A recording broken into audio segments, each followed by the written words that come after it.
Due to the graphic nature of this cult's crimes, listener discretion is advised.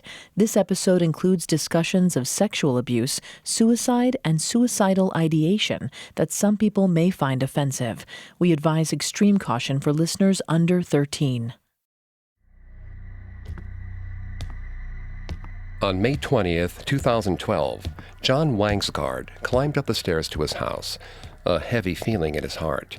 He hadn't seen his 53-year-old wife, Leslie, all day. He was worried. Leslie had been struggling with depression for months. She spent entire days in bed in a near catatonic state. As he climbed the stairs, John reassured himself his wife would be fine. After all, she'd been seeing a new spiritual leader. A woman with long flowing hair, all-knowing eyes, and extraterrestrial origins. With Teal Swan by her side, John was certain Leslie would be able to defeat her demons. John pushed the bedroom door open. His wife was prone on the bed. When he called out her name, she didn't respond. Filled with dread, John lay a hand against her cheek. It was ice cold to the touch. Leslie was dead.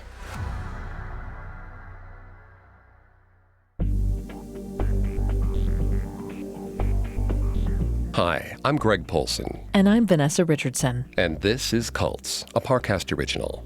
Every Tuesday, we look at a cult's practices, their leader, and their followers. You can find all episodes of Cults and all other Parcast originals for free on Spotify or wherever you listen to podcasts. To stream Cults for free on Spotify, just open the app and type Cults in the search bar. At Parcast, we're grateful for you, our listeners. You allow us to do what we love. Let us know how we're doing. Reach out on Facebook and Instagram at Parcast and Twitter at Parcast Network. And if you enjoyed today's episode, the best way to help us is to leave a 5-star review wherever you're listening. It really does help. This week, in a one-part episode, we're taking a deep dive into the digital age cult of spiritual guru Teal Swan. Teal claims she's an alien from another planet, tasked with a divine mission to heal the world. Her followers hope that by taking her counsel, they can attract happiness and abundance into their lives. They know Teal by many names: the Arcturian Soul Fork, the Indigo Child, the Spiritual Catalyst. Her detractors know her by another name, the Suicide Catalyst. Teal Swan was born Mary Teal Bosworth in Santa Fe, New Mexico on June 16, 1984. Shortly after her birth, her parents moved the family to Logan, Utah, where they accepted jobs as forest rangers.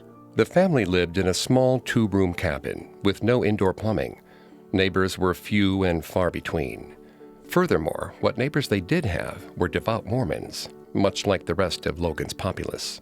But Teal's parents didn't belong to any organized religion, making her an outlier, an outcast among her peers. She was also isolated in her own home, unable to forge a connection with her mother, Bobby Bosworth. Bobby dreamt of a happy, bubbly daughter who would be a carbon copy of herself. Teal was the antithesis of this, introspective and wary of the world around her, adding to her isolation.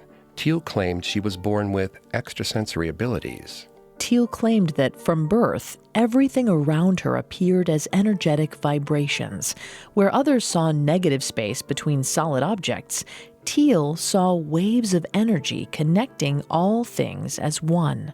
She also claimed exceptional hearing that allowed her to hear tectonic plates in the earth moving. She could also see through skin into people's bodies, allowing her to diagnose illnesses before even doctors could. She could also see and communicate with ghosts and angels. As a child, she tried to share this particular gift with a teacher by giving her a message from her long-dead father. According to Teal, the woman responded with terror. While some of Teal's claims can be explained by synesthesia, a neurological condition that causes people to see sounds and hear colors, her other self-aggrandizing assertions about having X-ray vision, psychic powers, and supersonic hearing might be a sign of narcissistic personality disorder. Vanessa's going to take over on the psychology here and throughout the episode.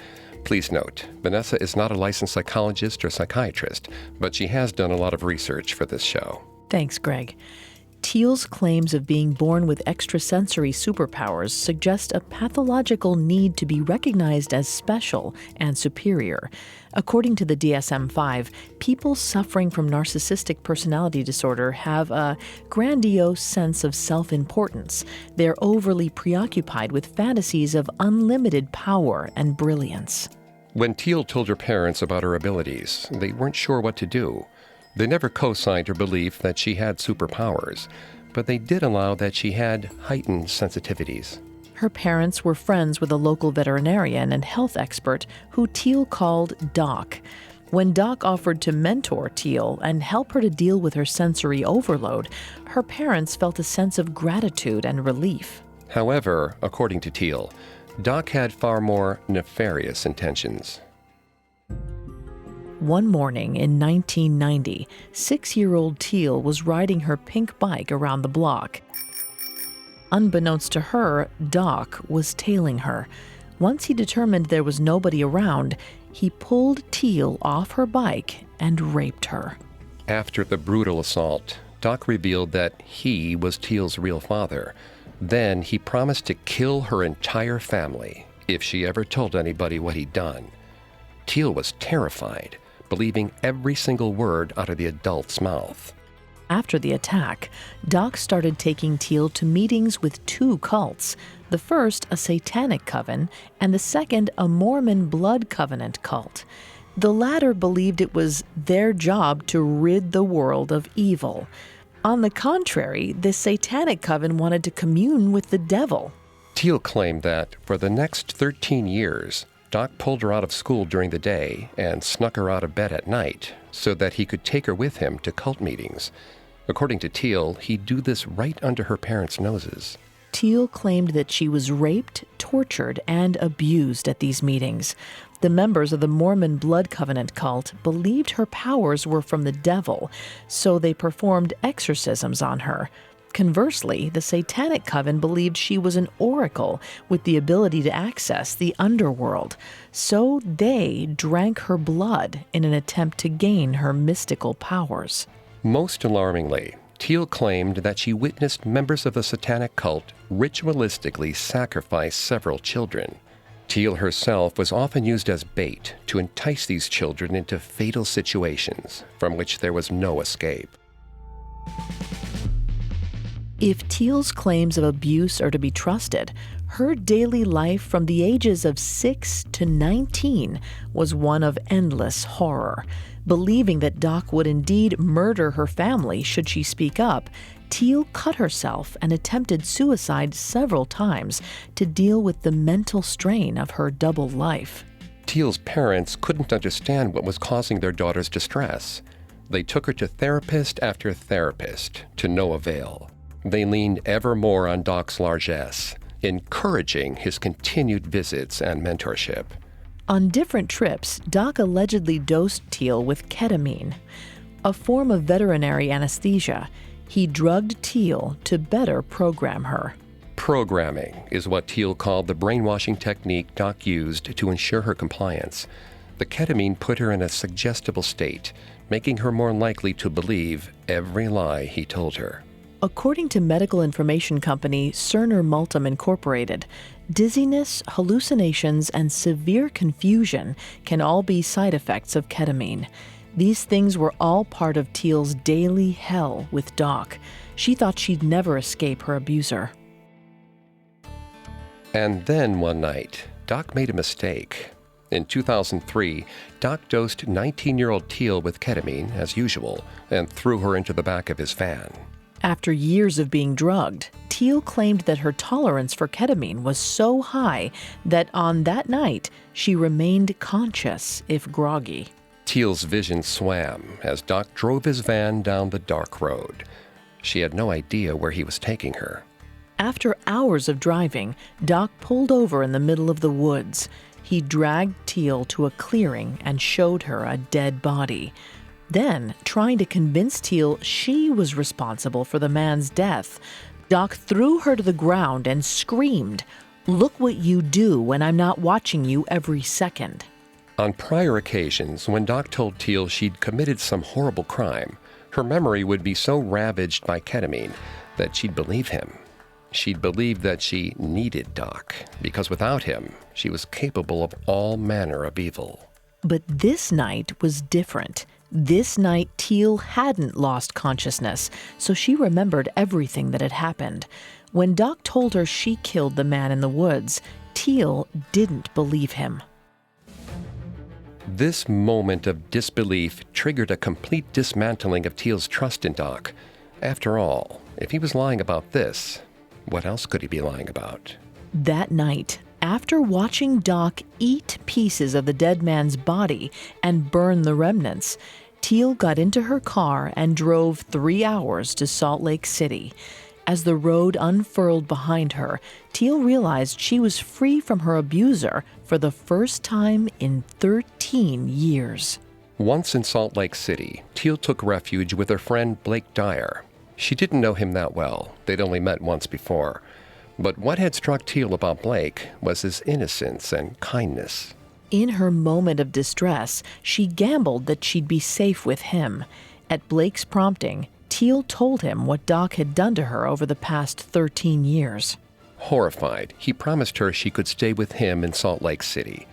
She never had to return to Logan again. She quickly settled into her new life in Salt Lake City, even briefly dating Blake. But the scars of Doc's abuse remained. At the urging of a new boyfriend, 20-year-old Teal decided to get help in 2004. She went to a therapist who specialized in ritual abuse, Barbara Snow. During their sessions, Barbara helped Teal work through her childhood trauma. Due to the graphic nature of the crimes, she also insisted that Teal report Doc's abuse to the police.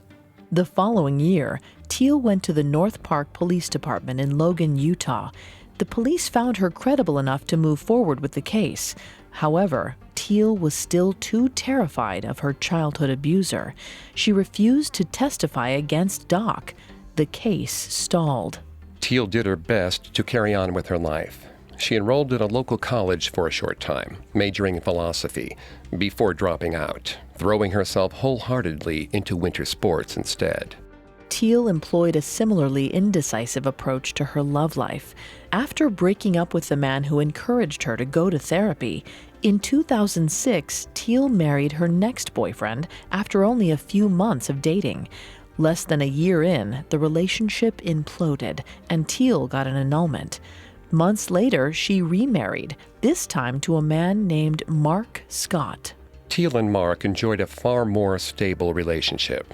It's potentially this supportive foundation that gave her the courage to return to the North Park Police Department. This time, she was determined to bring Doc to justice. But the police hit a snag almost immediately. Though Teal claimed years of graphic physical and sexual abuse at the hands of Doc, they found no corroborating evidence of this abuse on her body. Even more concerning were the details the police dug up about Teal's therapist, Barbara Snow.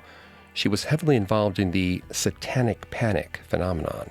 In the 1980s, Americans were glued to their TV sets as they watched newscasts detailing horrific accounts of satanic adults forcing children to drink blood, eat feces, mutilate animals, and witness human sacrifices.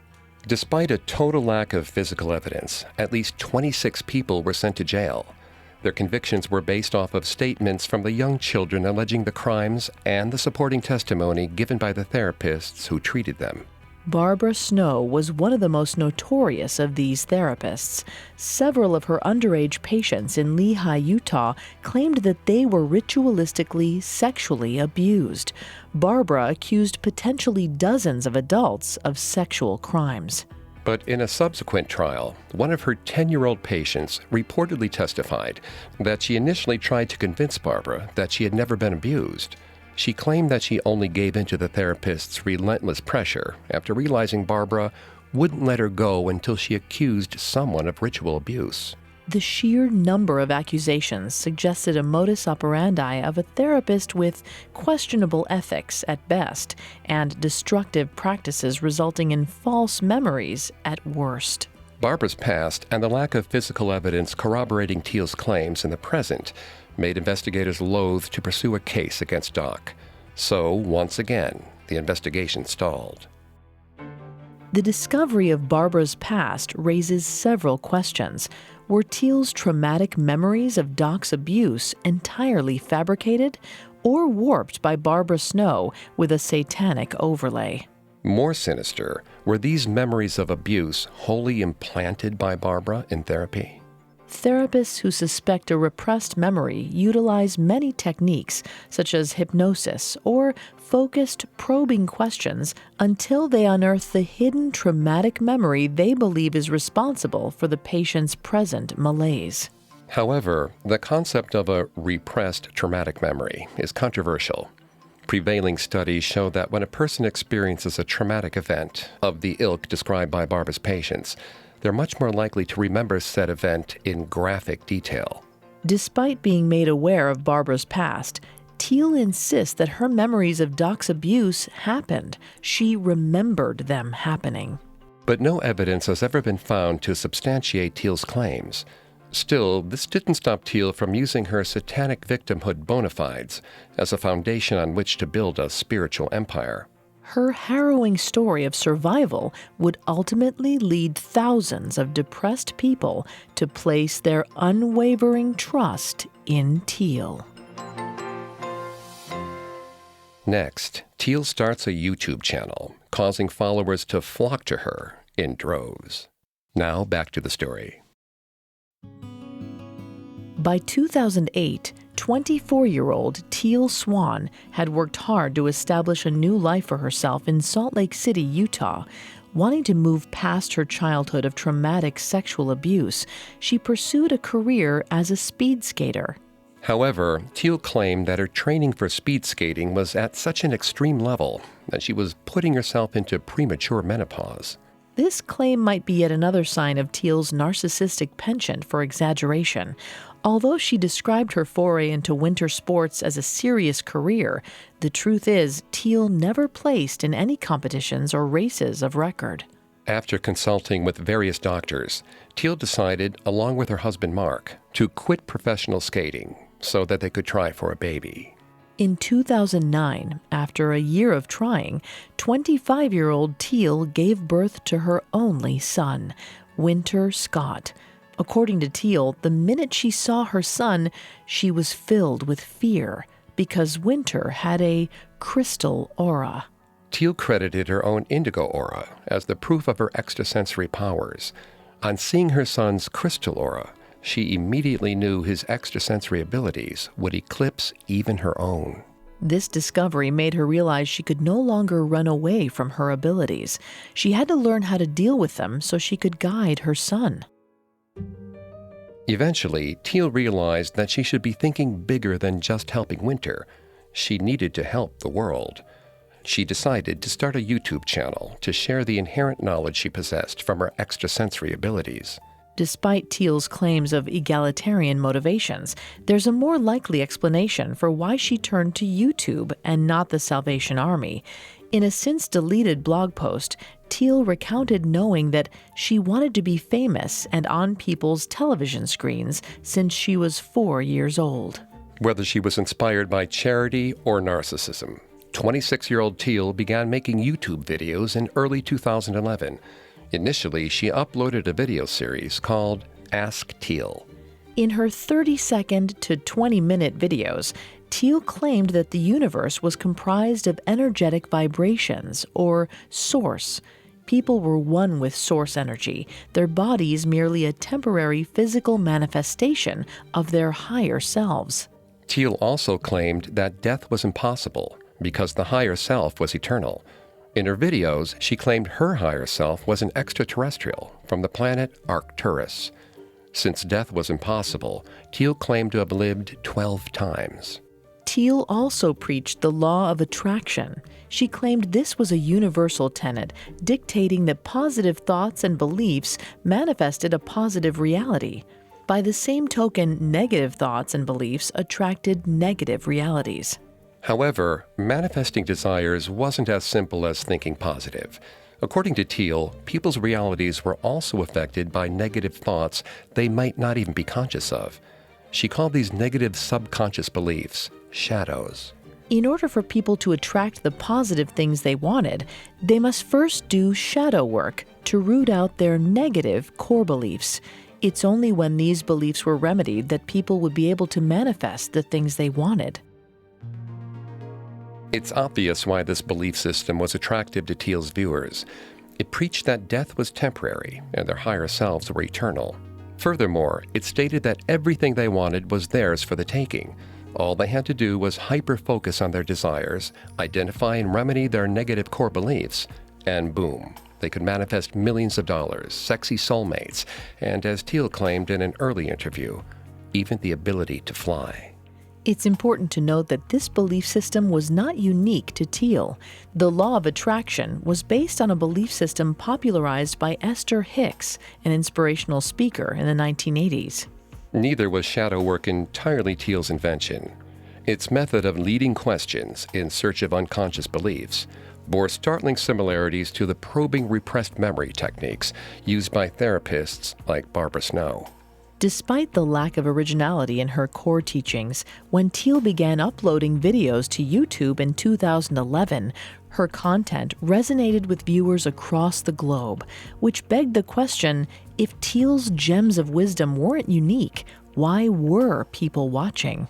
It's likely that people gravitated towards Teal due to three factors. She was a sexy, super-powered survivor. Teal was beautiful, and it was a key component to her success. Psychologist Rick Wilson and economist Catherine Eckel discovered that attractive subjects gain a beauty premium in that they're trusted at higher rates. Wilson and Eckel's research goes on to state that people also assign positive traits like competence and intelligence to the beautiful. This suggests that even though Teal's content wasn't entirely original, her beauty made viewers see her as more intelligent and trustworthy than her competitors.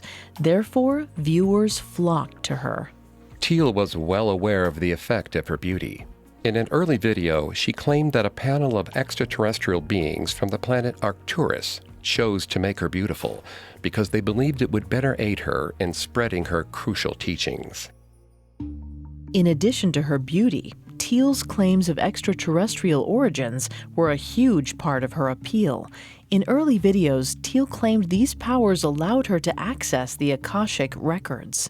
The Akashic records are every idea and or thought that has ever existed in the universe. They're a theosophic concept that was popularized by Russian philosopher Helena Blavatsky in the late 1800s. The Akashic records are also colloquially called the mind of God. Teal claimed to be able to tap into it at will. It's obvious then why viewers gravitated to her channel, her content. The law of attraction and the concept of shadow work weren't new, but viewers believed that if they consumed Teal's version of these ideas, they'd be learning from a person who was able to access the mind of God at will. Teal also used her claims of surviving grievous childhood abuse to advertise her channel. This assured potential viewers that whatever they had been through, Teal had overcome much worse. Thus, if they adhered to Teal's teachings, they too could transcend the painful circumstances that brought them so much grief. And Teal's early subscribers were well acquainted with grief. In interviews and testimonials across the internet, Teal's followers, and some of her ex-followers, claimed to have been dealing with divorce, job loss, the death of a loved one, or even just a general period of directionlessness, when suddenly they stumbled upon one of Teal's videos. This was intentional. From the early days of her YouTube channel, Teal utilized search engine optimization, the process of using specific keywords and phrases to drive traffic to a website. She purposely targeted a depressed, despairing audience. In an interview with Gizmodo journalist Jennings Brown, Teal stated, "Most people were going through a huge crisis, and then they typed in something like, 'How do I not kill myself?' and my videos popped up. I specifically try to go for tags and things like that capture that audience." It makes perfect sense that an audience of people who were desperate for a remedy to their pain wouldn't stop to question the outrageous claims Teal made about her abilities. In 2011, her YouTube channel steadily picked up thousands of followers who eagerly soaked up her teachings. And her following wasn't restricted to the online realm either. She began to attract real-life followers, most significantly, Leslie and John Wangsgard. According to reporting by Gizmodo journalist Jennings Brown, before Leslie met Teal, she struggled with depression. She'd done everything she could think of to remedy it. She'd been to a psychiatrist and was prescribed the antidepressant Paxil. Then, one day, Leslie and her husband John bumped into Teal at a dog park in Salt Lake City. After striking up a conversation with her, Teal told John that they had known each other in a past life. By the end of that first meeting, John and Leslie were completely taken with Teal. So much so that they helped her fund her first live synchronization workshop. In this workshop, Teal answered questions on stage from a live audience of her followers. For many of them, this was the first time they'd interacted with Teal in real life. Outside of her workshops, Teal offered John and Leslie one-on-one healing sessions. Over the course of her time with John, Teal convinced him to go off the antidepressant Paxil. Leslie also tried to come off of Paxil, though Teal claims this was not at her prompting. Side effects from weaning off of Paxil can include withdrawal symptoms like insomnia, anxiety, dizziness, and even suicidal ideation. John Wangsgard witnessed similarly adverse symptoms in his wife. In an interview with journalist Jennings Brown, John stated that coming off of Paxil left Leslie almost catatonic. In addition to weaning herself off of the drug, Leslie had another burden to shoulder. Through the course of her one-on-one healing sessions with Teal, Leslie had uncovered a traumatic repressed memory. This may be because Teal's brand of healing, shadow work, was similar to exercises utilized by repressed memory therapists, such as a series of targeted questions about the root cause of Leslie's depression. The problem with this technique is that it's a self-fulfilling prophecy. If a therapist or spiritual healer believes that all negative emotions like depression is caused by childhood trauma, then all treatment from that healer is going to be geared towards finding that trauma at all costs. It's easy to see then how a healer who's motivated to find trauma can, through targeted questions, lead a patient into believing that trauma has occurred. A study published by the Association for Psychological Science showed that memories recovered in therapy are often unreliable because the therapy context often involves an explicit effort to unearth forgotten memories and thereby raises the opportunity for suggestion. However, Leslie didn't question the validity of the memory Teal helped her recover. Despite the denials of her mother, Leslie believed wholeheartedly that her biological father repeatedly raped her in childhood. This memory left Leslie despondent and more reliant on Teal's healing than ever before. But a year into the treatment, Teal had outgrown Leslie. Her YouTube following was taking off. Fans showered her with compliments in the comment sections of all her videos. Online, everyone crowed about how she'd positively affected their lives. Offline, Leslie only seemed to be getting worse. Teal felt that Leslie lacked commitment. She later said during a synchronization workshop that she'd given Leslie instructions on how to improve, only for the woman to stop carrying out her mandates a few days later. Teal's narcissism wouldn't allow her to consider that the problem with Leslie's lack of progress might have had something to do with her own inadequacy as a healer. That was impossible. Teal was an Arcturian soul fork crafted by a panel of higher beings to heal the world. Thus, the problem had to lie with Leslie herself. Finally, Teal called Leslie in and sat her down. Enough was enough. Leslie needed to decide whether she wanted to commit to life or not. On May 20th, 2012, a few days after her conversation with Teal, John found Leslie prone on her bed, ice cold to the touch. She had been dead for 19 hours. Leslie had taken her own life. Next, Teal's behavior takes a dark turn as she begins inviting followers to live with her in Park City, Utah. Now, back to the story. In May of 2012, one of Teal Swan's most devoted followers, 53-year-old Leslie Wangsgard, took her own life.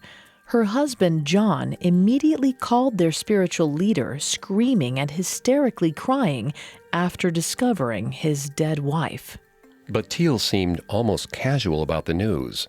She later said about her death, "Leslie was absolutely miserable. There's nothing any healer could ever do for her type of vibration, which is totally fine. From source energy, there's nothing wrong with death." Teal's claim that there was nothing any other healer could do for Leslie's vibration boiled down to narcissism. She was essentially saying that if she couldn't help heal Leslie's depression, then nobody could. While Leslie's husband may have initially been angry at Teal, by the time Gizmodo journalist Jennings Brown interviewed him, years after his wife's death, it was clear that he didn't hold Teal responsible at all. On the contrary, John viewed Teal fondly, claiming that while he could no longer afford tickets to her workshops, he yearned to one day be reunited with her.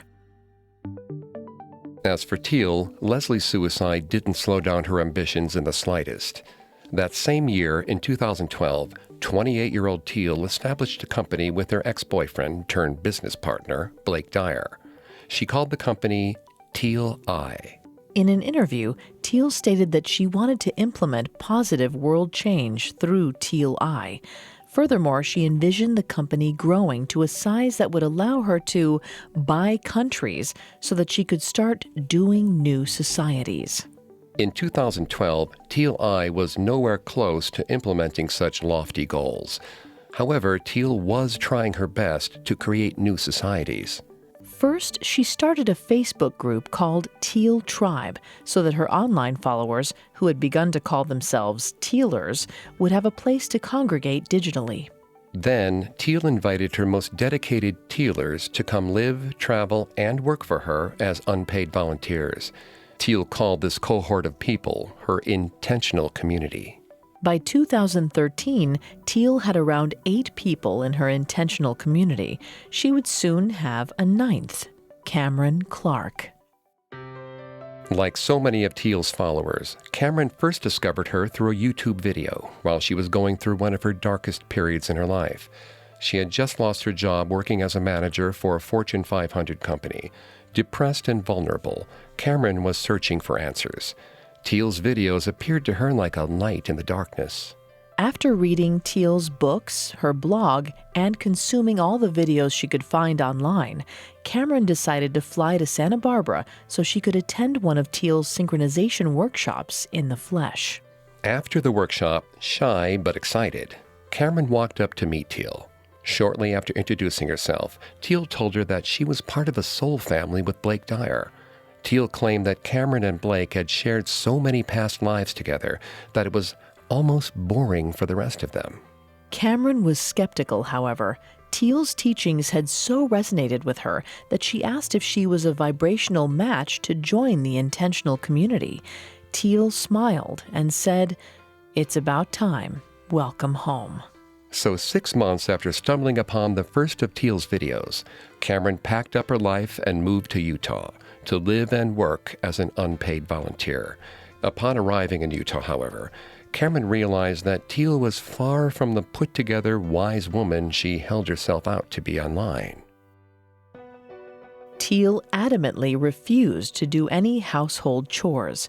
She claimed that chores were triggering for her. She explained that Doc, her alleged childhood abuser, had programmed her in long brainwashing sessions against any form of self-care. According to Teal, Doc shocked her with electrodes anytime she tried to touch a dishwasher or washing machine. For that reason, Teal couldn't perform any menial tasks. These would have to be the domain for the volunteers in her intentional community. Even at the height of her belief in Teal, Cameron thought this sounded like a convenient excuse. An early blog post of Teal's seems to confirm this. Teal told a story about how her mother nicknamed her Queen Sheba as a child. Even then, she absolutely refused to do any chores that she considered menial or beneath her. According to Cameron, this mindset also extended to taking care of her son, Winter. Cameron claimed Teal was a parent when it was convenient and fun, but if it was difficult or tedious, if Winter needed a diaper change or a bath, she was nowhere to be found. These tasks were instead fulfilled by volunteers like Cameron. Cameron was also surprised by Teal's relationship with her live-in boyfriend. By 2013, she'd divorced Mark Scott and was in a relationship with a new man. Teal hadn't liked his real name, so she changed it to Fallon. In addition to taking charge over Fallon's identity by changing his name, Teal freely and publicly discussed the intimate details of their sex life. According to Cameron, Teal regaled the members of her community with details about how often she had sex with Fallon, their specific fetishes, even the problems the two were having in the bedroom. More concerning, Teal went on these explicit diatribes while her past sexual partners, ex-husband Mark and ex-boyfriend Blake, were in the room. In 2013, all three men lived under the same roof. To Cameron, this seemed like an emotional powder keg for a spiritual leader to be living in. In addition, Teal kept the men wholly dependent on her. Blake, the person who had lived with Teal the longest, had no real relationships outside of her. He allegedly told Cameron that the thought of losing Teal made him want to commit suicide. And as for her newest boyfriend, Fallon, Teal had driven a wedge between him and his family by convincing him he'd repressed memories of his stepfather and grandfather raping him. Fallon could have arrived at this memory during the course of shadow work. However, there's another way he might have come to this belief. According to Cameron, sometimes Teal would just declare that traumatic things had happened to her followers. Due to her extrasensory magical powers, her followers believed she had access to memories that they had no recollection of. In this way, even their histories, their personal stories, didn't belong to them. Teal could dictate and shape the very fabric of their pasts on a whim. The memories she relayed to them weren't restricted to occurrences in the earthly realm either. According to Cameron, Teal often tormented her followers with stories of things that had been done to them by beings from other dimensions. One night, Teal allegedly convinced her live-in PR director that he was brutally sodomized and had spikes driven through his body by gray aliens. Teal talked him through a recollection of this memory until he was screaming. One evening, Teal told Cameron that she had repressed memories of being abducted and raped multiple times by reptilian aliens. Freaked out, Cameron asked her to stop. She had no desire to hear about the memory. Teal ignored her, proceeding to describe in explicit detail how these reptilian creatures had violated Cameron's body. She claimed that she could see inside Cameron. She could see where the reptilians had implanted tracking devices in her. She could see that they had scooped chunks out of her uterus. Then, Teal turned to Fallon and claimed that he was responsible for Cameron's abductions and the repeated violations of her body, because according to Teal, Fallon's higher self was a reptilian alien overlord.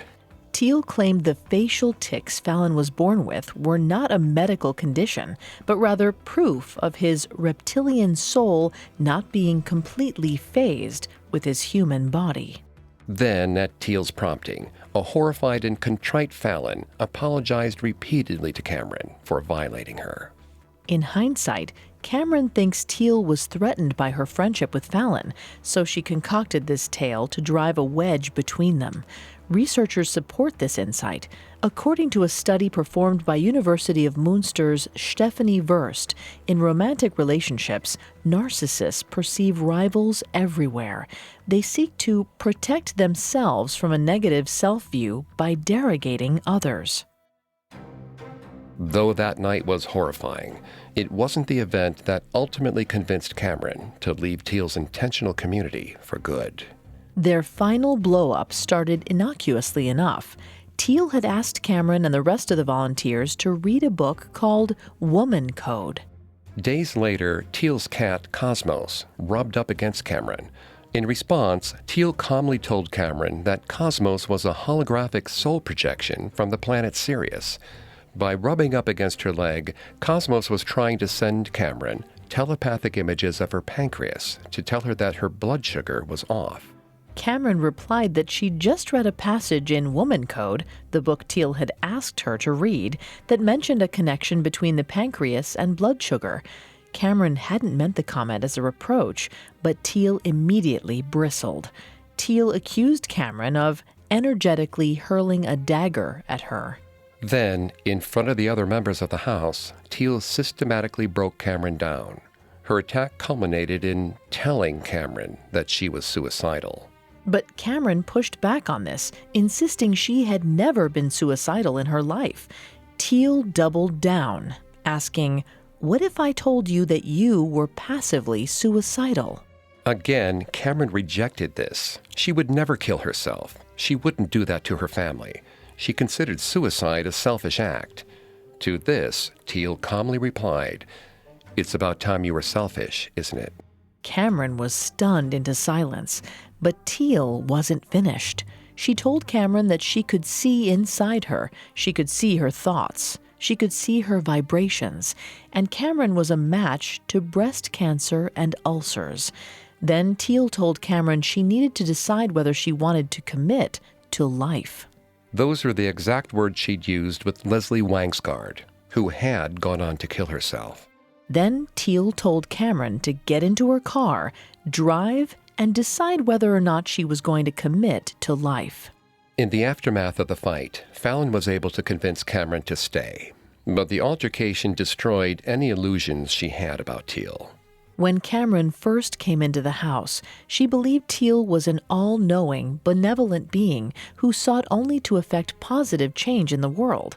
But by the time Cameron left in 2014, Teal had revealed herself in all her humanity as an unstable, cruel woman who was only interested in serving herself.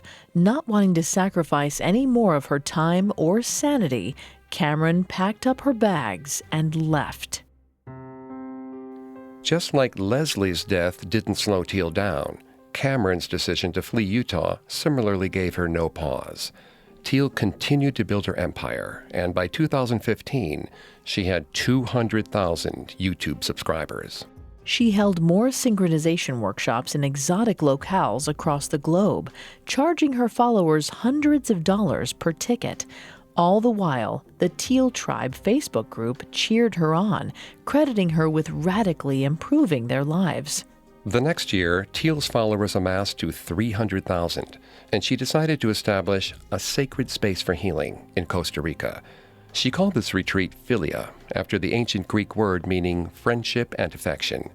Teal charged interested followers thousands of dollars to come to Philia, where she trained them to use her new spiritual healing method called the completion process. The completion process was a more intense version of shadow work. Just as before, Teal asked her followers probing questions meant to unearth subconscious negative thoughts. With the completion process, Teal specifically hunted for trauma. In guided visualization exercises, Teal directed her followers to delve into their childhood memories. She helped them find and remedy the core negative traumas she claimed were the source of their present-day malaise. In one online video, Teal walked a follower through a memory of herself as a baby. This memory was analyzed as though it definitely occurred, despite the unlikely nature of anyone being able to recollect a clear memory from babyhood. The failure to question the validity of recovered memories means that the completion process, like shadow work, carries the risk of implanting false memories. Despite this risk, in 2016, Teal began charging people $2,600 to become officially certified as completion process practitioners. She even set up a website for these newly certified practitioners to offer their services to the world. Now they too could guide the public through visualizations of potentially spurious memories. However, now that Teal was on her way to building a global empire, reaching more and more vulnerable people every day, former followers like Cameron Clark began to speak out. She gave interviews about her experience living with Teal. Other critics, like Lavon, a New Age blogger, accused Teal of plagiarizing her teachings from a number of online sources, including Wikipedia. Levon also lambasted Teal for publicly humiliating her ex-boyfriend, Fallon. According to Levon, Fallon referred to his experience with Teal in a since-deleted blog post, writing, "The matriarch tried everything and nothing worked for me. She eventually told me that there was no hope for me and that I should go and kill myself." Just as Teal had implied that Leslie Wangsgaard's suicide was inevitable, Fallon's claims echo similar sentiments. If Teal couldn't help him, he couldn't be helped by anyone. Therefore, he might as well cease living. However, the most significant criticism lodged against Teal didn't come from an ex-follower or an ex-boyfriend. Rather, it came from an impartial mainstream source. In 2018, Gizmodo journalist Jennings Brown mounted a thorough interrogation of Teal and her methods in his incisive podcast, The Gateway. He uncovered the details behind Leslie Wangsgaard's death. He also revealed that 2 members of Teal's Facebook group, Teal Tribe, also went on to commit suicide. Granted, these suicides might have occurred with or without Teal's content. However, since the creation of her YouTube channel in 2011, Teal has made several videos espousing alarming claims about suicide. Teal has called death delicious and suicide a reset button. She guided her followers through visualization exercises where she asks them to get suicidal and imagine their deaths in graphic detail. In his reporting for Gizmodo, Jennings probed Teal's assertion that nothing could have been done for Leslie Wangsgaard. He interviewed several mental health experts who condemned Teal's approach of asking a suicidal person whether or not they wanted to commit to life. According to these experts, nobody is ever 100% committed to life or 100% committed to death. This suggests that something could have been done for Leslie's vibration, potentially by a qualified mental health practitioner. When Jennings flew to Costa Rica and questioned Teal what qualified her to counsel depressed people, especially in light of the suicides of some of her followers, Teal responded with ire. She insisted that the backlash against her was spearheaded by her haters. She claimed she was qualified to counsel her followers because she felt like she had the answers. Besides, she herself had once been suicidal. Finally, she stated that she could help someone with suicide unless they really didn't want to be here. Teal's closer was a reiteration of the narcissistic claim that if she couldn't heal a suicidal person, the issue wasn't with her methods, it was because nobody could. Throughout Jennings' interview with Teal, there was another accusation that she continuously rejected. Teal insisted that no matter what any of her numerous online detractors might claim, she was not a cult leader. Ultimately, Teal's rebuttal was one of semantics.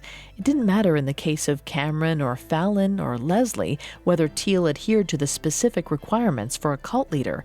What mattered was the damage she had wrought upon their lives. Since Leslie Wangsgaard's husband, John, still subscribes to Teal's belief system, she's never been charged in connection with Leslie's suicide, nor has she been held accountable for the erroneous and dangerous ideas about suicide she's proliferated to her followers, vulnerable people she specifically targeted for their depression through SEO phishing. Teal continues to make videos online. This means that people struggling with hopelessness or suicidal ideation are still at risk of stumbling onto her content. Furthermore, she is still certifying people to practice the completion process on a public unaware of the method's potential to result in traumatic false memories. In the same breath that she denied being a cult leader, Teal bizarrely told Jennings Brown that though she would never start a cult, she had the perfect recipe for one. And she does.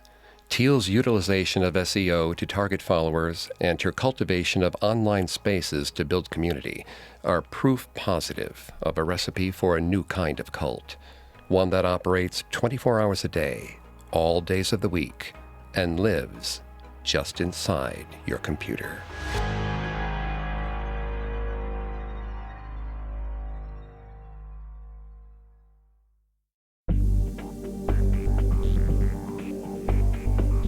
Thanks again for tuning in to Cults. We'll be back Tuesday with a new episode. For more information on Teal Swan, amongst the many sources we used, we found journalist Jennings Brown's reporting and Gizmodo's podcast, The Gateway, extremely helpful to our research. You can find all episodes of Cults and all other Parcast originals for free on Spotify. Not only does Spotify already have all of your favorite music, but now Spotify is making it easy for you to enjoy all of your favorite Parcast originals, like Cults, for free from your phone, desktop, or smart speaker. To stream Cults on Spotify, just open the app and type Cults in the search bar. And don't forget to follow us on Facebook and Instagram at Parcast and Twitter at Parcast Network. We'll see you next time. Cults was created by Max Cutler and is a Parcast Studios original. Executive producers include Max and Ron Cutler. Sound design by Dick Schroeder, with production assistance by Ron Shapiro, Carly Madden, Travis Clark, and Joel Stein. This episode of Cults was written by Abiageli Adimegu, with writing assistance by Abigail Cannon, and stars Greg Polson and Vanessa Richardson.